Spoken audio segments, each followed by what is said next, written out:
ప్రపంచంలో ఎక్కడున్నా మీ గోత్రనామాలతో వేదమందిర్ నిర్వహించే ఆన్లైన్ పూజలు హోమాల ద్వారా దైవ అనుగ్రహాన్ని పొందండి.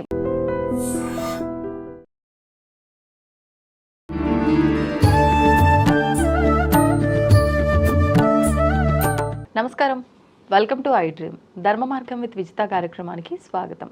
ప్రస్తుతం మనతో పాటు ఉన్నారు శ్రీ జగదాంబ త్రిశక్తి పీఠాధిపతులు బ్రహ్మశ్రీ బెనారస్ గురూజీ. ఇప్పుడు వారితో మాట్లాడదాం. నమస్కారం అండి. శ్రీమాత్రే నమః. మనకి శ్రావణ మాసం ప్రారంభం అవబోతుంది. ముఖ్యంగా శ్రావణ సోమవారాలు శివుడికి అభిషేకం చేయటము, ఈ శ్రావణ సోమవారాలు పూజా విధానం గురించి కూడా నేను ఈ మధ్య కాలంలోనే విన్నాను. నిజంగా మనం నార్మల్గా అయితే మన దగ్గర ఎక్కువగా అమ్మవారిని ఆరాధిస్తూ ఉంటారు, లక్ష్మీ అమ్మవారిని ఈ మాసం అంతా. కానీ నార్త్ సైడ్ ఎక్కువగా శివారాధన కూడా చేస్తూ ఉంటారు. ఎందుకు? భగవంతుడు ఎవరికైనా భగవంతుడే. మనమేమో అమ్మవారిని, వాళ్ళేమో ఈ మాసం అంతా స్వామిని శివుణ్ణి ఎందుకు ఆరాధించటము? మరి మనం కూడా ఆరాధించవచ్చా? ఆయన అనుగ్రహం పొందవచ్చా? దాని గురించి వివరణ. తప్పకుండా. శివాయ విష్ణు రూపాయ శివరూపాయ విష్ణవే. శ్రీమాత్రే నమః. శివకేశవులకి ఈ మాసముతో పాటు కార్తీక మాసం కూడా చాలా ప్రాధాన్యమైంది. ఈ మాసంలో శివకేశవులు అనేటువంటి పదాన్ని నేను చెప్తున్నానమ్మా. ఇది సహజంగా ఎవరు చెప్పరు, కానీ నేను చెప్తున్నాను. కారణం ఏంటంటే, శివుని హృదయం లోపల పార్వతి ఉంటుంది. ఆవిడ్ని శ్రావణ మంగళవారం రోజున గౌరీదేవిగా పూజ చేస్తారు ఇక్కడ. అలాగే విష్ణువు యొక్క హృదయంలో మహాలక్ష్మి ఉంటుంది. ఆవిడని శ్రావణ శుక్రవారం రోజున లక్ష్మీ పూజగా మనం పూజిస్తాం. అవునండి. అంతేకాకుండా ఈ శ్రావణ మాసంలో మీరు అన్నట్లుగా ఉత్తర భారతదేశంలో చక్కగా శివుడికి బాగా పూజలు జరుగుతూ ఉంటాయి. ప్రతి చోట కూడా నిత్యము వాళ్ళకి ఆల్రెడీ శ్రావణ మాసం ప్రారంభమైందని చెప్పుకోవాలి. ఇప్పటికే అయిపోయింది. అంటే మనకి అమావాస్యకి వాళ్ళకి 15 రోజులు అయిపోతుంది. ఓహో. వాళ్ళకి పౌర్ణమి నుంచి పౌర్ణానికి శ్రావణ మాసం కింద పాటిస్తూ ఉంటారు. అంటే ఆషాఢ పౌర్ణమికి, మన ఆషాఢ పౌర్ణమికి వాళ్ళకి శ్రావణ మాసం ప్రారంభమవుతుంది. Okay okay. సో అట్లా మనం ఏంటంటే అమావాస్య టు మనం చాంద్రమానం ప్రకారంగా, అవును, వాళ్ళు బార్హస్పత్యమానం ప్రకారంగా పాటిస్తూ ఉంటారు పండగలను. ఓకే. ఏదేమైనప్పటికీ కూడా ఒక 15 రోజులు ముందరగా నడుస్తూ ఉంటుంది వాళ్ళకి మనకి వ్యత్యాసంలో మాసాల్లో. అయితే ఇక్కడ మీరు అడిగింది శ్రావణ సోమవారాలు అభిషేకము, అలాగే శివారాధన ఏమిటి ఇంత విశేషంగా భగవంతుడు అందరికీ ఒకడైనా ఇక్కడ అక్కడికి వేరువేరుగా కనిపిస్తున్నాయి పూజల్లో అని చూసినట్లయితే, ఈ శ్రావణ మాసానికి ముందరగానే శివుని యొక్క మెడలో ఉండేటువంటి వాసుకి సర్పము చేత ఏదైతే పాల సముద్రాన్ని చిలికేటప్పుడు ఆ వాసుకి విషాన్ని కక్కుతున్నదో ఆ విషాన్ని శివుడు తన కంఠమునందు దాచుకోవటం మూలకంగా, కరెక్ట్గా ఇది శ్రావణ మాసం ముందర జరిగినట్లుగా మనకి ఇతిహాసాల్లోనూ పురాణాల్లోనూ మనకి వేదాంగాల్లో ఈ యొక్క విశేషాలు ముఖ్యంగా కనిపిస్తూ ఉంటాయి. ఓకే.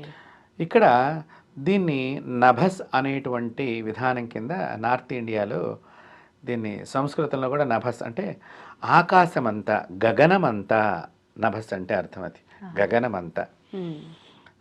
శివుడు ఈ విషయాన్ని ఒక్కసారి చేత్తో పట్టుకుని తన కంఠమునందు దాచుకోవటం మూలకంగా ఈ విశ్వానికి అంతటికీ కూడా శుభము జరిగింది.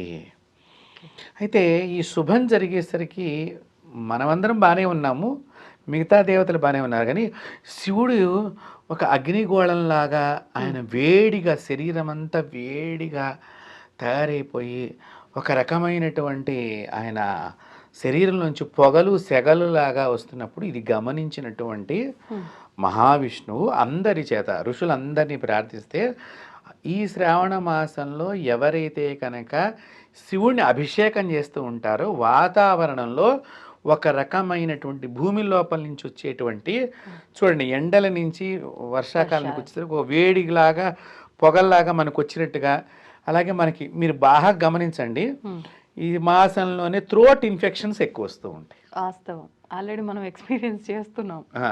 థ్రోట్ ఇన్ఫెక్షన్స్ వచ్చి, జలుబు వచ్చి, జ్వరం రావటం, అంటే వేడి పెరుగుతోంది. కాబట్టి ఈ విషపు గాలి, విషపు యొక్క శక్తి ఈ కంఠము నందే ప్రతి ఒక్కరి యొక్క కంఠంలోనూ ఆ యొక్క ప్రభావము పడుతున్నది. సో ఈ ప్రభావాన్ని తగ్గించటానికి గాను ఋషులందరూ చెప్పిన మార్గం ఏమిటంటే శివుడిని అభిషేకం చేసినట్లయితే ఆయన కంఠంలో ఉన్న ఆ వేడిమి తగ్గినప్పుడు ఇక్కడ అందరం కూడా బాగుంటాము. ఆయన విషాన్ని తీసుకుంటాం మూలకంగా బాగున్నాము, కానీ ఆయనకి వేడొచ్చేస్తుంది. విశ్వానికి పతి, విశ్వానికి తండ్రి, సర్వదేవతలకు తండ్రి. సర్వదేవతలు నిత్యము ఏ భగవంతుడు కావాలని తపస్సు చేస్తూ ఏ భగవంతుడిని దర్శనం చేసుకోవాలని కోరుకుంటూ ఉంటారో ఆ భగవంతుడే ఇప్పుడు వేడి చలి వేడి చలి వేడి చలి అనేటువంటి సెగలు ఆయన శరీరంలో మనకి గొంతులోంచి ఆయనకి ఈ శిరస్సు అంతా కూడా ఒక రకమైనటువంటి మారిపోయింది. దాన్ని చల్లదనం చేయటానికి శుద్ధ స్ఫటిక సంకాశం అని అన్నారు ఒక పద మనకి. అంటే శుద్ధమైనటువంటి జలంతో ఈ శ్రావణ మాసంలో, శుద్ధమైన జలం అంటే ఏమిటి, మన బావిలోంచి నీళ్ళు, బోర్లోంచి నిలవ నీళ్ళు కాదమ్మా, బావిలోంచి నీళ్ళు డైరెక్ట్గా పట్టుకుని బోర్ వాటరు, నదీ తీరంలో ఇట్లా ప్రవహించేటువంటి నదీ తీరంలో వాటరు, ఈ నీళ్ళని తీసుకుని నార్త్ ఇండియా వాళ్ళు మీరు ఇందాక అన్నట్లుగా శివ పూజ బాగా చేస్తారంటే అక్కడ కావిడి పడతారమ్మా ఈ నెలలో. ఈ కావిడి ఏమిటి, వారింటి దగ్గర నుంచి ఈ కావిడి మోసుకుని, ఎంత బరువు ఉంటుందమ్మా అది, 2 బిందెలు అటొక బిందె ఇటొక బిందె పట్టుకుని భుజం మీద పెట్టుకుని ఒక్కొక్కరు మధ్యప్రదేశ్ నుంచి కాశీకి, రాజస్థాన్ నుంచి కాశీకి ఈ మాసమంతా నడుచుకుంటూ వారి యొక్క బావులలో నీరుని శివుని శిరస్సు మీద పోయటానికి. విశ్వనాథుడు కదమ్మా, నేను ఇందాక చెప్పాను, విశ్వానికి పతి, విశ్వానికి దేవుడు. విశ్వంలో ఏ భగవంతుణ్ణి అయితే మనము కావాలని ప్రతి దేవుడు కోరుకుంటున్నారో, విశ్వంలో ఉండేటువంటి ఏ దేవతాశక్తిని ఋషులందరూ సందర్శించాలనుకుంటున్నారో అతడే కదా మరి పరమేశ్వరుడు. విశ్వానికి ఆయన రక్షకుడు, సర్వదేవ. ఆయన యొక్క నామంలోనే ఉంది శివ అంటే మంగళకరము. మంగళమైనటువంటి భగవద్ దర్శనం కావాలి ప్రతి ఒక్కరికి. ఆ మంగళమైనటువంటి భగవద్ దర్శనానికి ఆ కావిళ్ళు మోసుకునమ్మ. నేను చాలా సందర్భాల్లో చూశాను అక్కడ. నేను ఈ శ్రావణ మాసాల్లో కూడా కాశీలో ఉన్నప్పుడు ఎక్కడెక్కడి నుంచో భక్తాదులు, ఆడవాళ్ళు మరచెంబుతో పట్టుకుని వస్తూ ఉంటారు, మగవాళ్ళు కావిళ్ళు పట్టుకుని ఉంటూ ఉంటారు. మళ్ళీ ఈ కావిడి మోసేటప్పుడు కూడా మనం ఏదన్నా గుడికి వెళ్ళేటప్పుడు మన దగ్గర చూస్తే కబుర్లు చెప్పుకుంటూ వెడుతూ ఉన్నట్టుగా కొంతమంది మనం అబ్జర్వ్ చేస్తూ ఉంటాం. కానీ వాళ్ళు కావిడి మోసేటప్పుడు బంభం బోలో బంభం బోలో బంభం బోలో బోలోనాథ్కి అలా ఆ శివస్మరణం చేసుకుంటూ, అంటే కావిడి నొప్పి తెలియకుండా. ఎలా అయినా అంటే విశ్వనాథుడు మన గురించి కంఠంలో ఇంత విషయాన్ని దాచుకుని మనల్ని బతికించిన నాథుడికి మనం కనీసం ఆ బిందులో అక్కడికి వెళ్ళేసరికి ఇన్ని నీళ్లున్నా ఆయన సంతోషపడతాడు కదా పోయేసేటప్పుడు. వాస్తవమే అది కూడా మీరు ఆలోచన చేసుకోండి. అంటే అక్కడ వెళ్ళే వరకు నీళ్లు ఉన్నా లేకపోయినా మనం చేసిన తపస్సే మరి, అదే తపస్సు. తపస్సు అంటే ఏమిటి, ఏదో ముక్కు మూసుకుని కళ్ళు మూసుకుని కూర్చున్నట్టుగా మనకి సినిమాల్లో చూపించినట్టు కాదు. మన మనస్సు తప్పింపబడటం ఆ భగవంతుడి గురించి, అదే తపస్సు. కాబట్టి ఇలాంటి సందర్భంలో వాళ్ళు నార్త్ ఇండియాలో ఈ కావిడి మోసుకుని ఆ శివుడికి ఎంత అభిషేకం చేస్తారంటే, వారిక్కడ నీళ్లు పొయ్యంగానే వారింటి దగ్గర ఎక్కడో ఉన్న రాజస్థాన్లోనో, ఎక్కడో ఉన్న మధ్యప్రదేశ్లోనో, ఉత్తరాఖండ్లోనో, ఉత్తరప్రదేశ్లోనో ఏ మారుమూల ప్రాంతం నుంచి వచ్చినవాడు ఆ శివుడి కాశీలో ఉన్నటువంటి చతుర్వేదాలు చతుర్ద్వారాలుగా కలిగినటువంటి విశ్వనాథుడికి నీళ్లు పొయ్యంగానే వారింట్లో శుభవార్త వింటారు. అంత శ్రావణ మాసంలో ప్రతి ఒక్కరూ కూడా మీ దగ్గరలో ఉండేటువంటి శివాలయానికి వెళ్ళి అభిషేకం చేస్తే మీ ఇంట్లో రోగాలు రావు.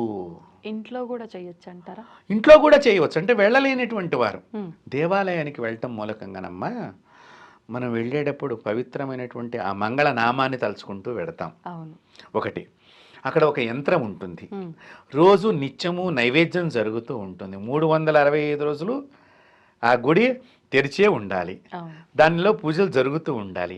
యంత్ర ప్రభావము, అక్కడ తంత్రం జరుగుతూ ఉంటుంది. రోజు నిత్య విధి ఒకటి ఉంటుంది, అర్చనా విధి, అది జరుగుతుంది. దానివల్ల ఏమిటంటే శక్తి కేంద్రంగా ఉంటుంది.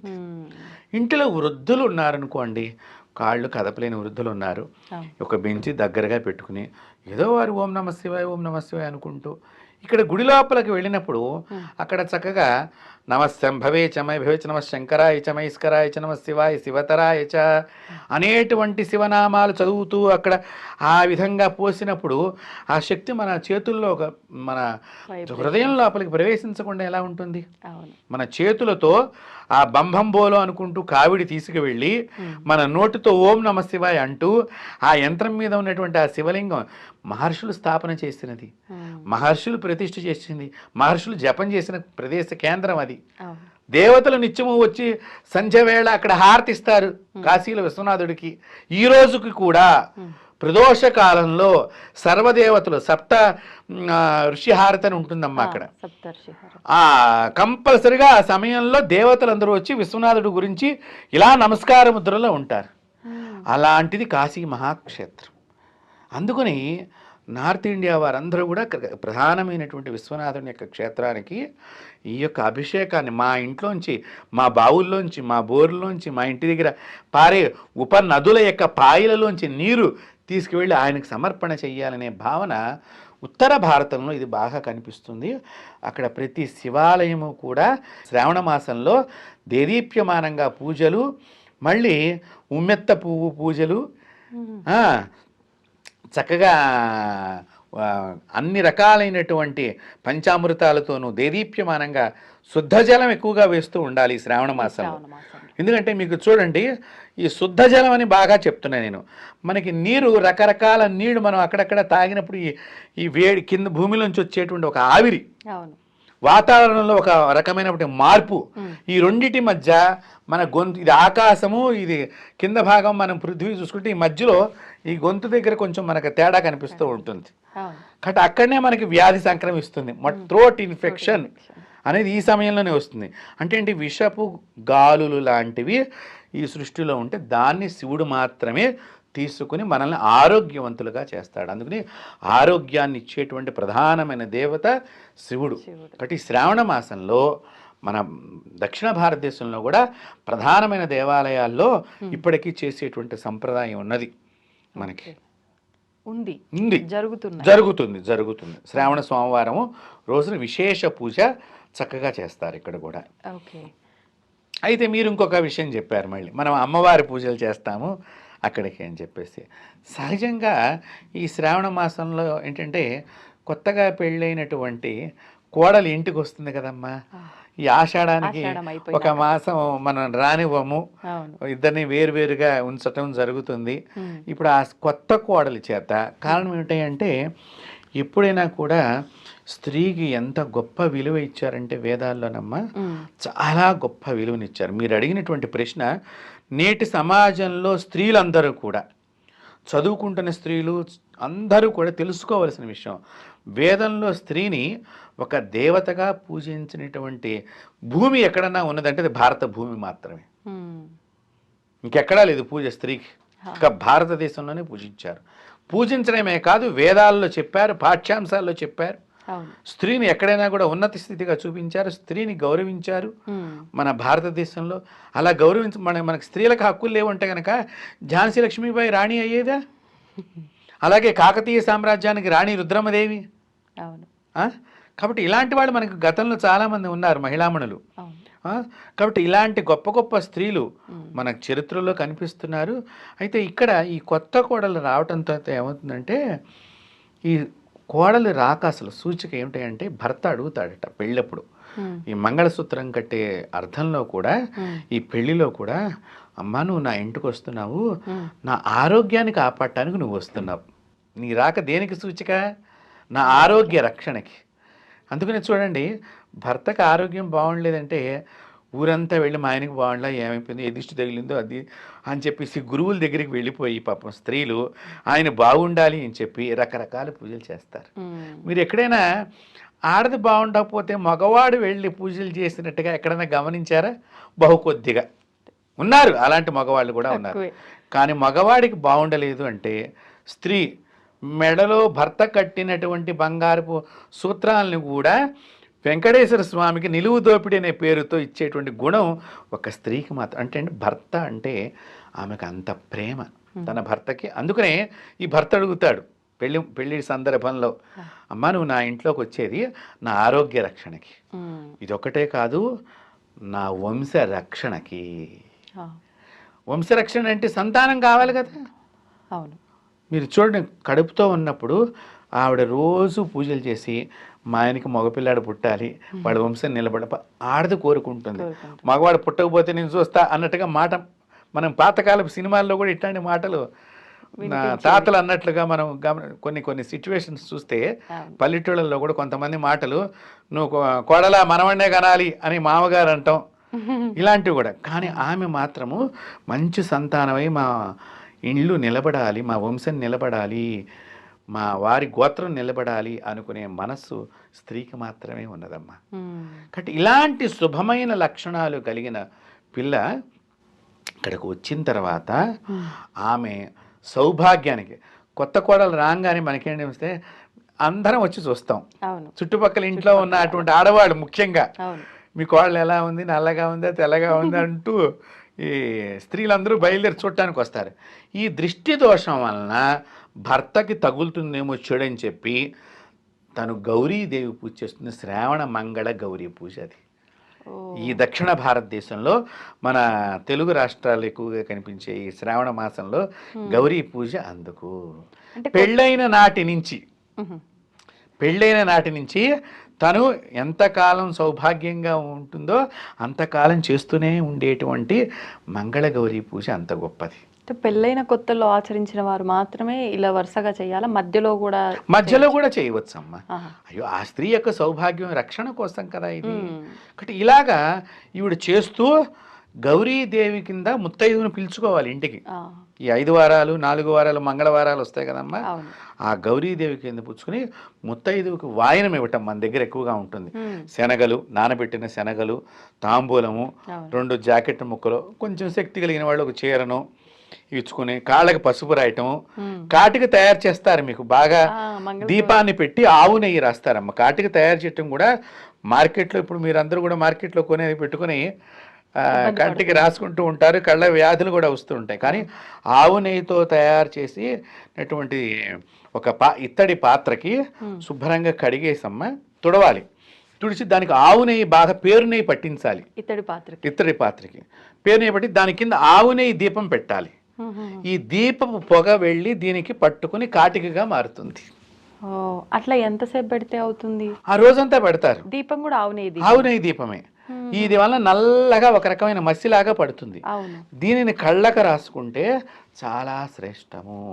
చాలామంది అట్ల కాడికి పెట్టుకుని ఇది ఆ దీపం మీద పెట్టుకుని అప్పటికప్పుడు ప్రతి వారం చేయాలి కదా, ఫ్రెష్గా ఉండాలి, శుభ్రంగా ఉండాలని చెప్పి తయారు చేస్తూ ఉంటారు. ఈ కాటిక ఇచ్చి ముత్తైదుగా వాయిని పెట్టుకుని అమ్మ పెద్ద ముత్తైదుని పిలుచుకుంటారు. ఒకవేళ దొరకని పక్షంలో ఎవరైనా ముత్తైదు ఉండటంలో తప్పేమీ లేదు. ఇవన్నీ ఇచ్చుకుని నా భర్త నీకు వాయనం ఇచ్చాను, నీ అంతలాగా నా భర్త కూడా ఎక్కువ కాలం మీ వారు బతికినట్టుగా మా వారు బతికి నేను కూడా పెద్ద ముత్తైదునిగా ఉండాలి. ఇది మనకి ఈ శ్రావణ మాసంలో ఇక్కడ జరిగే పూజకి ఉత్తర భారతదేశంలో పూజకి డిఫరెన్స్ బిట్వీన్ రెండింటికి. అంటే మొత్తానికి ఏ ప్రాంతం వారైనా ఆరాధన చేయటం మంచిది, భగవంతుడు ఆరాధన చేయటం మంచిది. కానీ శివారాధన శ్రావణ మాసంలో ముఖ్యంగా ఈ వాతావరణము థ్రోట్ ఇన్ఫెక్షన్స్ రాకుండా శివారాధన చాలా ప్రాధాన్యమే. ఓకే, ధన్యవాదాలండి. నమస్తే. And for more videos, please subscribe to iDream. Please subscribe to iDream. Please subscribe iDream. And please subscribe to iDream. For more videos, subscribe to iDream. please like, share and subscribe to the channel. Congratulations, iDream. Subscribe to iDream. Subscribe to iDream. So subscribe to iDream Media. iDream ki iDream team andarki huge congratulations. Please subscribe iDream Media. Please subscribe to iDream. Subscribe iDream. Please subscribe to iDream. iDream అంటే నా కళల channel subscribe చేసుకున్న నోరు తిరుగుతలేదు, మీరైతే గంట గుర్తు కొట్టండి. For more such videos, please subscribe to iDream. Subscribe to iDream. Please subscribe to iDream. Please subscribe iDream Media. Please do subscribe to iDream. Please subscribe to iDream Media. For best entertainment and information, please subscribe iDream. And don't forget to subscribe to iDream.